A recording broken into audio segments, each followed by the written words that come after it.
Hello, hello, hello, hello, hello, forward thinking entrepreneurs. Welcome back. In today's session, we're going to be exploring financial leverage, a potent tool that, when used wisely, can significantly fuel your business growth. We'll be getting into what financial leverage is and how it is used effectively and the importance of managing it responsibly. But before we get into this lovely topic, let me introduce myself. So, my name is Shane Harris, and around here on these social media platforms, I'm also referred to as Shane the Negotiator. And I help coaches, consultants, and service providers who are overwhelmed and lack guidance to achieve true financial freedom. And I do that by providing expert tax and coaching services. So today we're going to be talking about using debt wisely to grow your business. And if you're new to this channel, don't forget to like, share, and subscribe for more content. So let's go into understanding financial leverage. So it involves using borrowed capital, like loans, credit cards, to increase the potential return of an investment. In simple terms, it's about using other people's money to amplify your business growth. The key lies in investing this capital in ways that generate a higher return than the interest that you have to pay back.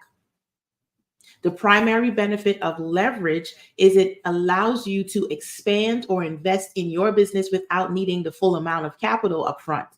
This can mean anything from purchasing new equipment, expanding your operations, hiring new team members, or investing in research and development. So what it means when I say you have to invest in the capital in ways that generate a higher return than the interest that you have to pay back is they say you borrowed 100,000 from a lender or investor, and the interest that you're going to have to pay back on this 100,000 is $1,000. So you're going to be borrowing, essentially you're going to be paying back $101,000. So when the investment or whatever it is you're using these funds towards, you're doing market research and development, you're investing in hiring new team members, or you're expanding your operations, or you're purchasing equipment, or you're going towards the marketing team, whatever your investment is, it needs to be higher than what you actually borrowed. So the return on what the funds that you're going to get back to pay back this loan, it has to be higher than $101,000. And that's for any amount that you borrow. You want to make sure the return is going to be higher. Now, of course, when we go and we take these risks and we go ahead and invest in things, you may be thinking you're going to get a higher return, but sometimes that doesn't actually pan out. So that's why it's very important to be responsible in choosing wisely and really do your research before you start investing into things, because you can end up putting yourself in bigger debt.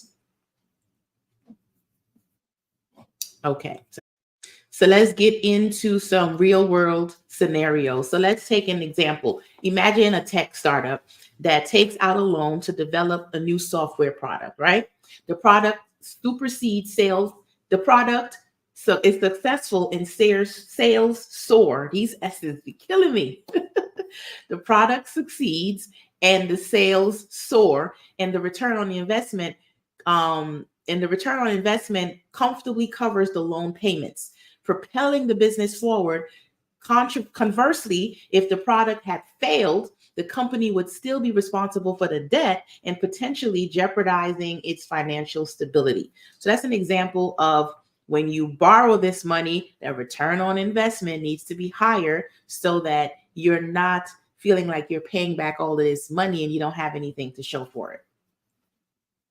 So to use leverage wisely, it's important to understand leverage ratios, which assesses the level of the debt in your business relative to the equity or the assets that the business has. A higher ratio can indicate a higher risk. Regularly monitoring these ratios can provide insights into your financial health and your borrowing capacity. So let's talk about some strategies for effective use of leveraging. So number one, borrow at the right time. So when interest rates are low and your business is in a growth phase, that's usually the most optimal time to take an investment and borrow invest in your business and borrow funds. Investing in high return areas. So you want to focus on investments that promise a higher return than the cost of the debt. Number 3, maintain a balance. Maintaining a balance. So avoid over leveraging to keep a healthy balance between debt and equity. So it's the same as when you have personal credit cards and you want to keep your spend ratio underneath 30%. This is something similar when it comes to business. Of course, business debt works a little bit different in business than it does in your personal, because in your business you might go into 50% debt, 70% debt, but it doesn't necessarily mean a bad thing, especially if the return is going to be higher. Your ROI, return on your investment, is going to be higher. But that was a way how I can explain it in case so that you can understand what the relevance of the two. So say avoid over leveraging to keep a healthy balance between debt and equity. So let's say you have equity in the company is 100,000 and you borrow money. You don't want to borrow 100,000 if the equity is 100,000. You might want to borrow 50,000 instead. That's a little bit more of a balance. So it's half of what your equity is, and equity is what you actually own, the assets that you have. Okay. So that's an example. That doesn't mean that you have to do this exactly, but I'm just giving you an example. So some key takeaways is financial leverage used wisely can be powerful accelerator for business growth. The key is being responsible in management, managing responsibly, understanding the risk, and making informed decision. So to wrap this up, embracing financial leverage can open up new avenues for growth and expansion.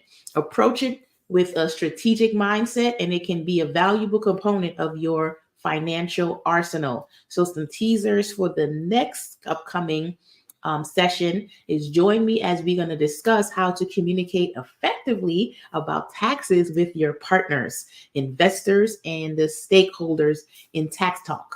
So communicate clearly. It's a skill that can significantly influence your business relationships and success. So to close this out, thank you for tuning in. And if you found this session to be helpful, please like, share, subscribe for more insights. And remember, with great power comes great responsibility. Leverage wisely. And until next time, you enjoy the rest of your evening.